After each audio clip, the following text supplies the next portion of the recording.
chavos, ¿cómo están? Yo soy Liz y esto es Playlist en pausa.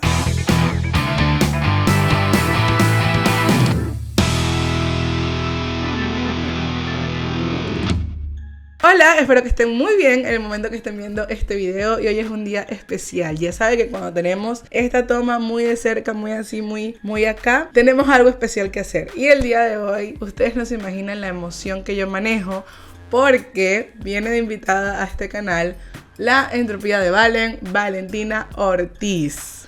No sé cómo explicarles todo el tiempo que yo tengo viendo a esta chica en internet, toda su lucha, todo lo que ha hecho, todo lo que está peleando todo el tiempo constantemente para defender todo esto que la gente hoy en día olvidó. Diferentes valores, es muy antifeminista, muy antiprogre, o al menos así la definiría yo. Vamos a ver cómo se define ella misma, vamos a hablar un poco sobre todos estos temas, sobre el maltrato hacia los hombres, que es algo que suele estar poco comunicado a través de los diferentes medios, su opinión ante el feminismo actual o radical, cómo lo ve ella y cómo incluso describe ella su labor en internet. Me emociona increíblemente porque para mí es una de esas referentes que dice realmente lo que piensa sin miedo y sin ofender a nadie. Entonces me parece que es una invitada increíble que tener acá, que podemos aprender muchísimo de ella, tanto yo como ustedes, y estoy muy feliz de que haya aceptado esta pequeña entrevista. Ahora sí, sin más preámbulo, vamos entonces con la entrevista. Bueno chicos, ya estamos aquí con Valentina Ortiz, aquí yo bastante fangirleando un poco, pero bueno, muchas gracias por venir a mi canal, Valentina. Gracias a vos, Liz, por invitarme. De verdad, admiro muchísimo tu contenido, así que estoy muy feliz en este momento. Y la idea es conocerte Perfecto. un poco más a ti, conocer un poco cómo llegaste a esto, por cómo empezó tu canal. Yo estuve viendo que tienes aproximadamente 5 o 6 años subiendo contenido. No eres un canal como que, bueno, ahora veo que lo woke no está tan de moda quizás, entonces voy a hablar de esto, sino que tienes muchos años hablando sobre esto. Entonces, primero quisiera que Sí. tú me dijeras cómo defines tú misma lo que haces en internet y tu contenido en general. Bueno, para empezar, yo me defino como comunicadora. Siempre que a mí me preguntan a qué me dedico, no digo tanto youtuber, porque si bien es verdad que soy youtuber, cuando uno dice youtuber, en realidad la gente se imagina un tipo de contenido totalmente diferente. Okay. Entonces, yo creo que siempre decir comunicadora o youtuber de crítica social mismamente siempre es mucho más afinado y aterrizado a la hora de hablar de lo que yo hago. Y bueno, creo que realmente tiene que mucho que ver también con estar Dios, quieras que no, porque una de las cosas que me motivó a empezar, de hecho mi canal específicamente hablando de esto, fue el primer canal hispanoparlante que se dedicaba a esto. Sí que habían otros canales que hablaban exclusivamente de estos temas en inglés, pero en español, bueno, lo que yo había encontrado en esa época, lo más parecido, si se le quiere, era el canal de Dallas, donde Dallas cada tanto hacía crítica al feminismo, cosas por el estilo, y a partir de ahí yo dije, ¿y por qué no? O sea, evidentemente yo sé que la posibilidad de ser youtuber existe, la posibilidad de dedicarse a esto, a este tipo de comunicación, existe porque soy de una generación que se crió viendo a otros youtubers que se dedicaban a eso. Claro. Lo que no había visto nunca, claro, era un canal que se dedicara específicamente a este tema, que solo hablara de este tema. Y ni siquiera esa fue mi intención cuando comencé, sino que también empecé hablando de otras cosas, hice algún video sobre el sistema educativo o sobre las religiones o sobre temas, bueno, temas que en general me despertaban inquietud. Hasta que hice un video hablando de feminismo y finalmente terminó siendo un círculo que se retroalimentó, porque, claro, cuando yo la primera vez que hablé de esta temática, hubo gente que me dio feedback y me dijo, ¿qué piensas de esta cosa o de esto otro, o de este movimiento o de esta problemática? Y me empezaron a presentar cosas que yo ni sabía que existían. Y a cuanto más Claro. investigaba, en lugar de encontrar respuestas dentro del feminismo, encontraba todo lo contrario, encontraba lagunas. Entonces, cada una de esas lagunas al final se terminó convirtiendo en un vídeo y ahora estamos acá, realmente. Sí, es que yo creo que eso es lo que pasa con el feminismo en realidad, porque mucha gente simplemente se queda con lo que escuchan y dicen, ah, qué bonito, tiene sentido, pero cuando empiezas a investigar, sobre todo en países como España, que gracias a tus videos y también videos de Dallas, he visto cómo allá ya institucionalmente es mucho más peligroso quizás que en otros países. Cuando investigas es que dices, esto no está yendo para un lugar correcto. Entonces, sí, esa parte es muy importante lo que es la investigación y por eso precisamente creo yo que tu canal ha tenido éxito, porque es una forma bastante sencilla de explicar en palabras coloquiales lo que a veces institucionalmente le quieren meter a los países, pero la gente no se preocupa en investigarlo o no lo entiende. ¿Sabes? Es muy fácil, con palabras bonitas desde el punto de vista político, simplemente endulzar los oídos de las personas. Bueno, justamente mi segunda pregunta era ¿qué te había inspirado a hacer esto? Porque yo sí había leído un poco que tenía que ver con Dallas, con esos pequeños canales, videos que él subía antes de crítica y todo eso. Pero también te quiero preguntar, porque además de tú tener como tu especie de podcast o bueno, tus directos que haces, que es La Furia, también tienes Marenta Lacvisori con La de Amores, Una Alienada y Pollito, ¿cierto? Cierto. Igual tienes La Vida Postmoderna. ¿Qué le ves a eso? ¿Por qué te gusta comentar estos temas con personas que quizás puedan retroalimentar lo que tú conoces? ¿Crees que eso aporta más o lo haces simplemente porque te divierte comentar estos temas con otras personas? Bueno, las dos cosas. A ver, yo siempre trato, en la medida de lo posible también, porque soy yo sola, el de trabajo de ser youtuber también es un trabajo muy personal, que te guías mucho por lo que a ti te gusta o lo que a ti te mueve, y al final en ese punto sí que yo, dentro de todo, trato de mediarlo con un poquito de estrategia. Quiero decir, por ejemplo, con respecto a los videos que hago en mi canal principal, lo que entiendo y lo que entendí siempre es que la gente no mira YouTube para preocuparse, para estresarse o para agobiarse. La gente mira Mm. YouTube cuando vuelve del trabajo, de estudiar y está cansado y quiere ver algo que lo relaje o que lo divierta. Entonces, ¿cómo puedo hacer para acercar esta realidad a la gente al mismo tiempo que ayudo, contribuyo a esto que ellos buscan en YouTube, que es relajarse o pasársela bien? Pues lo que hago es Okay. ejercer de facilitadora.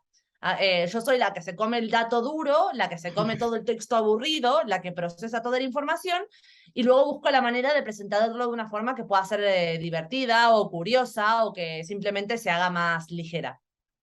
Con los programas también hago un poco lo mismo. A mí me encanta hacer los programas y me divierto muchísimo porque hago prácticamente lo mismo que hago con mis amigos cuando me junto. A mí me Okay. cuesta muchísimo tener charlas banales. No puedo tener charlas banales. Me pasa, me pasa. Entonces, Entonces, siempre que me junto con amigos o lo que sea, siempre termino hablando de alguna movida, siempre termino hablando de algo complejo, ya sea de feminismo, de educación, de lo que, todo lo más difícil que te puedas encontrar, yo encuentro la manera de sacarlo como un tema natural.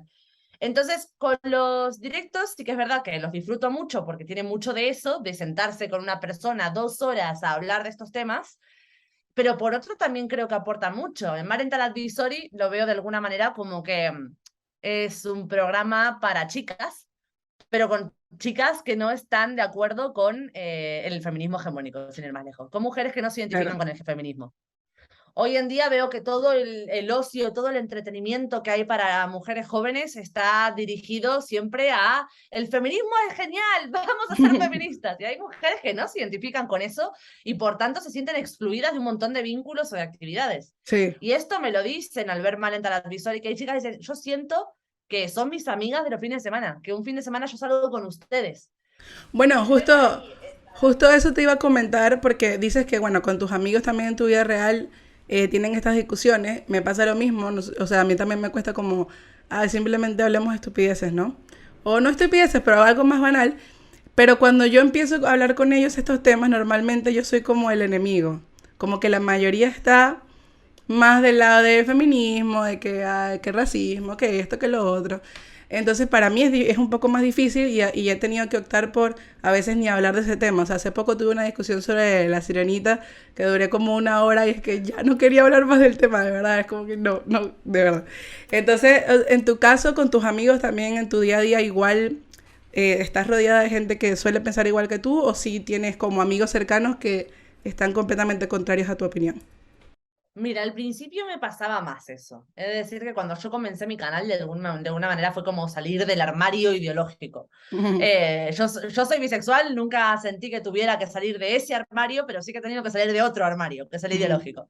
Entonces, claro, en el momento en el que la gente empezó a escuchar sin filtro mis opiniones en YouTube, pero empecé a hacer un filtraje impresionante de gente. Yo todas las semanas, a lo mejor decir todos los días es un poco exagerado, pero varias veces por semana perdía un amigo.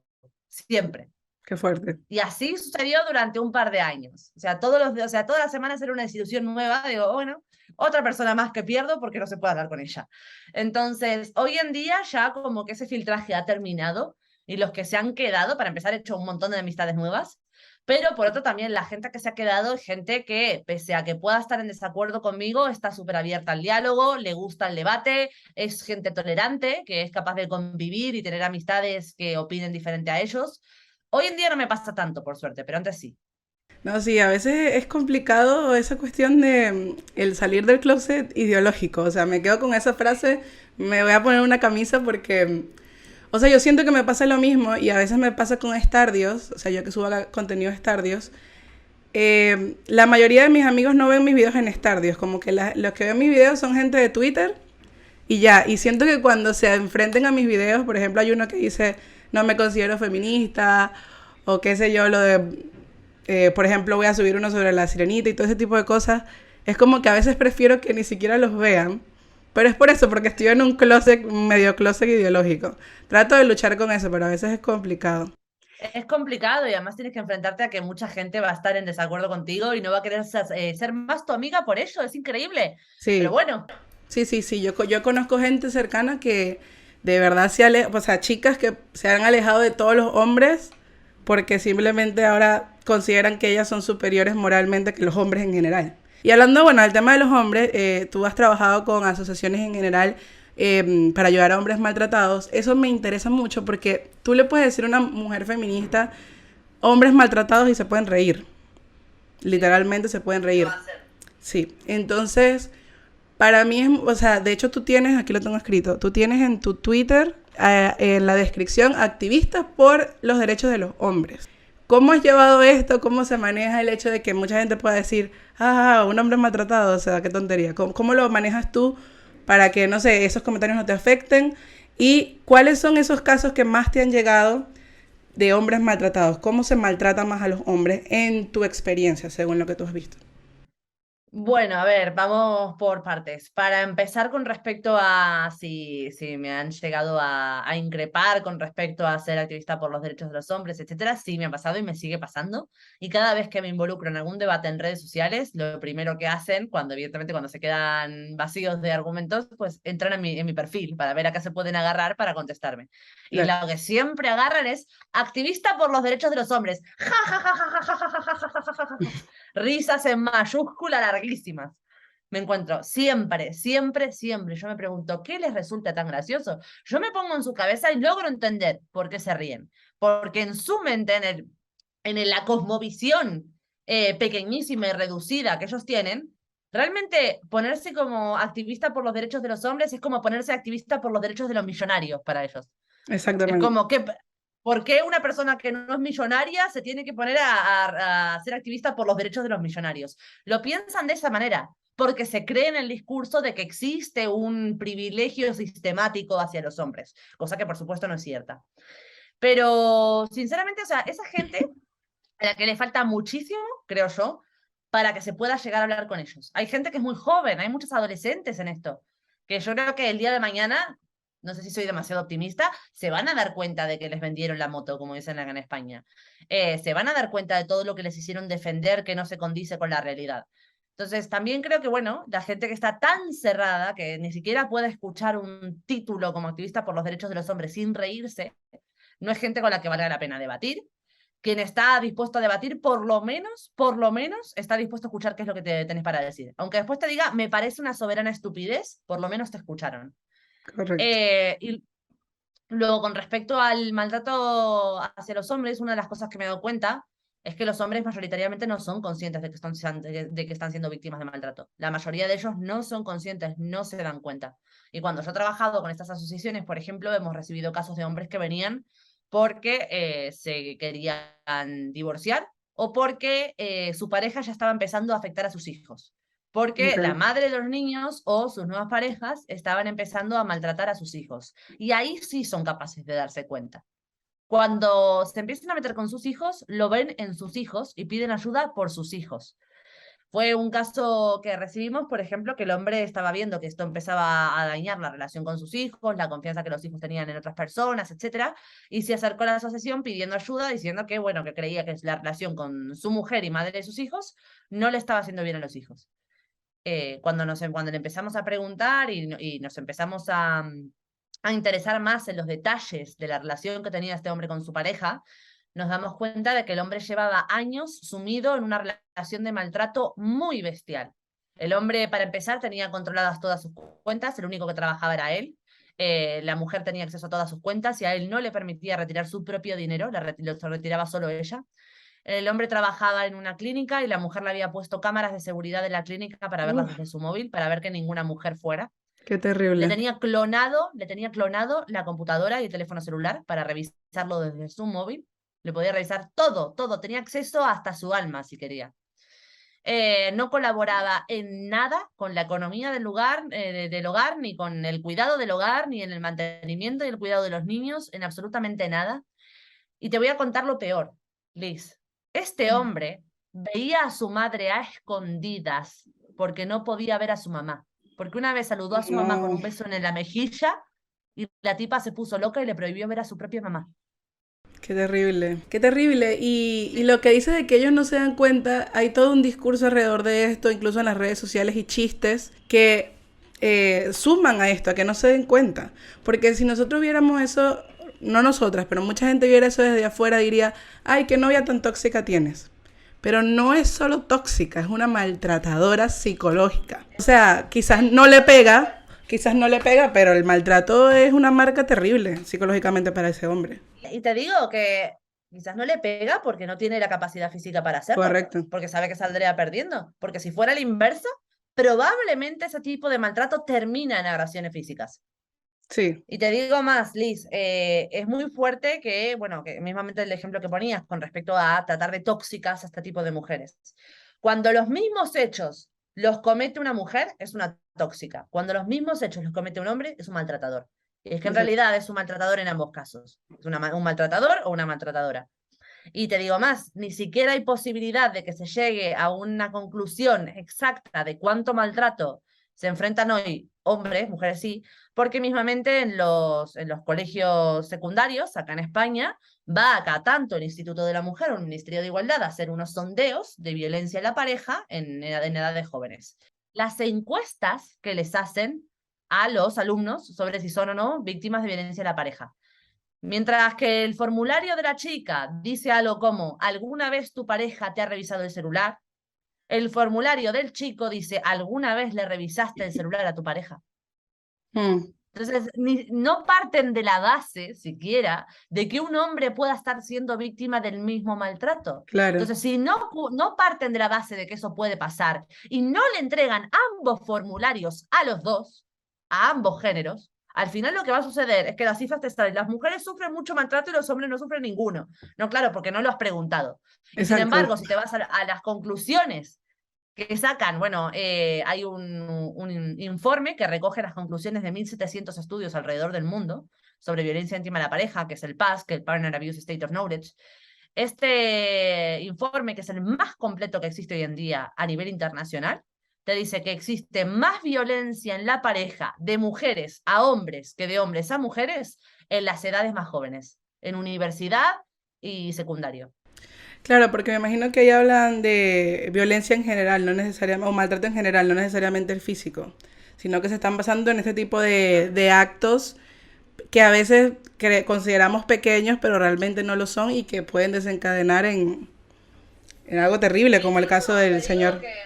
E incluso sí que es verdad que si bien las mujeres maltratadas sufren más maltrato físico que los hombres maltratados, la diferencia tampoco es tan abrumadora, tampoco es tan grande. Lo que pasa es que las mujeres suelen recibir más daño por ese maltrato físico. Hay muchas mujeres que les pegan así a sus parejas cuando se enfadan. Y los tíos hacen así y se protegen y ya está, y pasa. Y al día siguiente están de rositas con ellas. Claro, Esas cosas se normalizan cuando le sucede a un hombre, porque claro, a lo mejor tu novia es 20 centímetros más baja que tú, un poco más pequeñita de contextura física, no te va a hacer el mismo daño, no tiene la misma fuerza, pero te está pegando. Y si fuera la inversa, si el tipo le pegara así a ella, la destrozaría. Claro, de verdad que todo el tema del maltrato hacia los hombres y cómo se invisibiliza, sobre todo a través de los medios, es realmente terrible. Yo te preguntaría a ti también, ¿cómo defines tú, o sea, cómo define Valentina Ortiz al feminismo hoy en día? ¿Cómo lo defines? Porque igualdad creo que ya no es. No, igualdad por supuesto que no es. Que supremacía suena un poco mal. Pero sí que podría decir que sí que se podría decir que es un movimiento por y para mujeres que busca reconocerle cada vez más poder o más privilegios a un solo género, que sería el femenino. Estaría bien montar una concepción nueva de feminismo, me diste la idea. Pero sí que es verdad que no podemos hablar de que sea un movimiento por la igualdad en lo absoluto. Es un movimiento por y para mujeres. Se dedican únicamente a lo que necesitan las mujeres y hasta ahí. Porque las mujeres como grupo, como ente monolítico, y realmente, bueno, acá estamos hablando de dos mujeres que no estamos de acuerdo con esto. Claro. Entonces, sí que se Hay que, atribuyen de alguna manera y se apropian de la voz de las mujeres. igual quiero resaltar algo, porque quizás va a haber personas acá de Latinoamérica que nos están viendo y dirán, no, pero sí es igualdad. Lo que pasa es que Valentina está en España y ya se está viendo desde el punto de vista institucional como las mujeres de alguna forma tienen cierta preferencia desde el punto de vista legal, ¿verdad? Y todo esto ya podemos decir entonces, y además están hablando mucho de que ahora España, el primer país feminista o país feminista, tienen como mucho esa consigna. Entonces, ¿qué es un país feminista? Un país donde las mujeres tienen ciertos privilegios legales. En Latinoamérica todavía no se ha implementado mucho, pero ahí va, no sé, no conozco mucho el caso de Argentina, pero por ejemplo aquí en Chile he visto ciertas cosas, yo soy venezolana, pero vivo en Chile, como por ejemplo, no sé, una ayuda del gobierno, y la ayuda del gobierno es para ancianos, discapacitados y mujeres. Y yo, es como, eso me da mucha Todo risa. el mundo menos hombres. Ajá, no. Y no solo eso, además que considero súper ofensivo porque es como que, bueno, o Se somos... trata de discapacidad. Me tratan de discapacitada, exactamente. No lo quería decir, pero sí, eso. Me tratan de... Yo cuando lo vi, yo dije, esto es en serio. Y yo es como que yo con mi novio vivimos juntos, trabajamos en lo mismo y yo tengo más derecho, no sé, a un bono que mi novio. ¿Por qué? Y eso poco a poco yo sé que eso va a irse incrementando en países como Chile. No sé cómo está ahora en Argentina, pero me imagino que también tendrán ciertas, no sé, por lo menos bonos a mujeres o cosas así. Y eso poco a poco va a ir evidenciando que realmente el feminismo ya no es igualdad. Yo tengo mucho estos debates con mis amigos porque ellos me dicen, no, pero si tú eres feminista, tú trabajas, tú te mantienes, tu esposo es el que limpia en la casa, qué sé yo. O sea, sí, en teoría, sí, o sea, es que yo vivo en la normalidad, mejor dicho, en la igualdad. Claro. En la normalidad, es como, Es que además no hace falta feminismo para eso, te basta con la libertad. Con exactamente, la libertad de intercambiar con tu pareja y ver cuál es el acuerdo que funciona mejor para ustedes puntualmente y ya está, con eso debería bastar. exactamente. Y tú, Y además hay dime, una cosa, sí, perdona, no que dime. me parece muy interesante de lo que dijiste de la diferencia entre España y Latinoamérica, que sí que me gustaría advertir, porque lo mismo, yo estoy en una situación similar, donde yo soy argentina, evidentemente, pero vivo acá en España actualmente. Y sí que es verdad que acá en España ya estamos en una situación que es exasperante, que es demasiado evidente la desigualdad jurídica que existe entre hombres y mujeres. Desde el año 2004 empezó y hasta el día de hoy sigue. En España se le pagan, financiadas por el gobierno, charlas en colegios a una señora que dice que todos los que se hacen llamar hombres maltratados son maltratadores, por ponerte un ejemplo. Ujú. Lo que sí quiero decir es que pese que en Latinoamérica en general estamos acostumbrados a índices de violencia mucho más altos, tenemos que recordar que así como los índices de violencia son más altos en las violencias que sufren las mujeres, por supuesto, los índices de violencia son más altos en todo en Latinoamérica. Tenemos que partir de esa base, tenemos que resolver el Sí. problema de raíz, porque si nos centramos en que es un problema exclusivamente de las mujeres, evidentemente, si identificamos mal el problema, identificamos mal la solución. Y a lo que quiero ir con esto es que hay que tener cuidado, porque si bien en Argentina es verdad que la situación de mujeres muertas a manos de su pareja es mucho más grande que aquí en España, por ponerte un ejemplo, las leyes que están sacando para proteger a las mujeres no están logrando proteger a las mujeres. No han descendido los números de mujeres muertas, han aumentado, por el contrario. O sea, no se están consiguiendo los objetivos que se piensan conseguir a través de estas leyes. Estas leyes no son el camino. Tenemos un problema de violencia en Latinoamérica, tenemos un problema donde las parejas se agreden entre ellas, si tenemos un problema donde las mujeres son abusadas sexualmente, pues entonces tendremos que identificar bien las causas de esa violencia para poder identificar bien la solución. Ya les digo que estas leyes no lo son y que acá en España lo hemos visto como siguen habiendo mujeres muertas a manos de sus parejas que no habían denunciado jamás. Mientras tanto, las denuncias se utilizan a manos de personas que denuncian falsamente o se utilizan los recursos del Estado para dar charlas en colegios donde dicen que los hombres maltratados son maltratadores. Eso no está resolviendo el problema y aún así lo estamos financiando. Claro, hay mucho ojo, ¿no? Es que acá estamos negando que exista la violencia de hombre a la mujer, ni que no haya acoso, ni nada de esto, por supuesto que existe, sobre todo como indicas tú, en Latinoamérica tenemos índices de violencia más altos, entonces más se ven esos casos en la calle. Yo, por ejemplo, una vez estuve en Perú y Perú es increíble, el machismo es increíble, el acoso callejero, o sea, cada 2 cuadras hasta se te pegan aquí en el oído. Horrible. Sí ocurre, nadie dice que y no no. te dicen qué guapa que estás, te No, dicen no, barbaridades. barbaridades, exactamente. Entonces nadie está negando eso antes de que nos saquen de contexto, no. Simplemente que ese tipo los movimientos hoy en día, que muchos los toma la izquierda, en muchos países latinos al menos, los están utilizando para robar y no están haciendo el trabajo. Eso es lo que ocurre y eso es lo que criticamos porque además de que van a llevar el país o los países a una desigualdad evidente, no está solucionando el problema. Por lo menos soluciona el problema con todo tu discurso y haz algo con todo el dinero que se te da. Fíjate la situación en la que estamos social y culturalmente, que cuando hablamos de violencia contra los hombres, tenemos que aclarar que no estamos negando que la violencia contra las mujeres exista. Y siempre que todo el mundo habla de violencia contra las mujeres, nadie aclara que eso no es negar que la violencia contra los hombres existe. Exacto. Porque hay una violencia que está bien visibilizar y otra que más o menos. Exactamente, pero para que no nos llamen negacionistas de la violencia. ¿En España también esto lo lleva a la izquierda o es en general? Estos movimientos feministas. Lo lleva, bueno, a ver, principalmente sí, lo abandera a la izquierda, por supuesto, pero también es verdad que, bueno, nosotros tenemos acá un dicho entre la gente que, bueno, que es más disidente del gobierno, etcétera, y es que el PSOE o Podemos crean, que son los partidos más de izquierda, y el PP mantiene. El PP, que tradicionalmente fue como la oposición a la izquierda, no crea este tipo de leyes, pero sí que cuando está en el gobierno las mantiene y no las toca. Claro. Entonces, de alguna manera uno crea y el otro es aliado de la creación. Yo lo que pasa es que como yo tengo un historial muy triste con la izquierda por todo lo que pasó en Venezuela y todo esto, yo comparo mucho esto que está ocurriendo hoy en día con el feminismo con lo mismo que se vivió en Venezuela, solo que en Venezuela el enemigo eran los ricos. Ahora el enemigo, ahora el movimiento hace exactamente lo mismo, pero el enemigo es el hombre blanco heterosexual. Ya ni siquiera tiene que ser millonario, solo con que seas blanco y con que seas heterosexual y con que seas hombre, ya eres el enemigo. Entonces, como ya yo viví eso, pero con otro enemigo, que eran los ricos, es como que puedo ver o puedo analizar más rápido cuando están usando el resentimiento de las personas para conseguir cosas. Es resentimiento totalmente. Muchas chicas feministas, pero no todas, pero probablemente muchas, sí habían sufrido algún episodio hace años de abuso, así sea pequeño, así sea grande, o no tienen buena relación con sus padres, o no tienen buena relación con los hombres en su vida. Entonces agarro todo ese resentimiento, lo recalco, lo remarco, te creo o te hago ser una víctima actualmente para que tú me des mi voto. Y con ese voto que hago yo después, robo, no resuelvo tu problema. Los pobres en Venezuela siguen siendo pobres, incluso más pobres.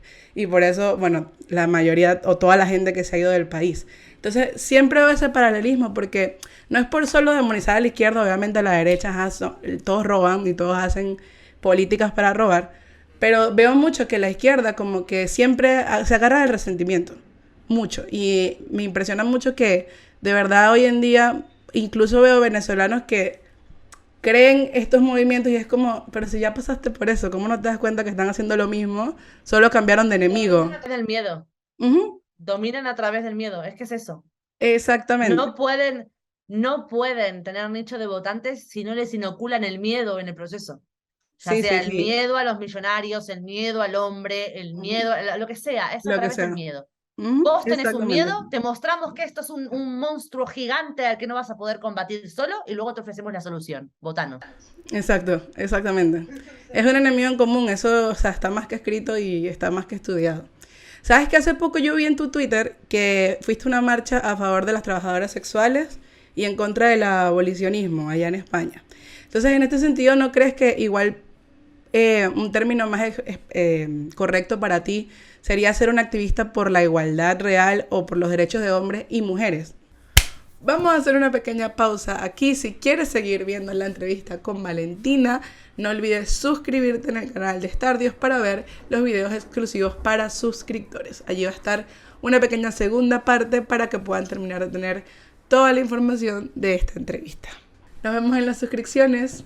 Es impresionante ver que los mismos mensajes que les daba la mujer la iglesia hace 100 años, ahora se los da el feminismo. Me dicen, pero sos argentina, si tanto te disgusta, volvete a tu país, no sé qué, lo típico, ¿no? Mira, ¿y alguna vez tú te has arrepentido de algún video que has hecho? O sea, yo ya me tuve que ir de Argentina. Feo sería tener que irme de España porque se convierte en una Argentina 2.0. ¿Cuál es el contexto? El contexto de este video es... Me encanta esa frase y no sabe que es tuya. Dalas, esa frase de ¿En serio? Se lo voy a poner ahora en Discord. Voy a sacar una captura de esto. ¿Y qué tendría que pasar para que Valentina Ortiz se considere feminista? ¿Qué tendría que cambiar? ¿Qué tendría que pasar?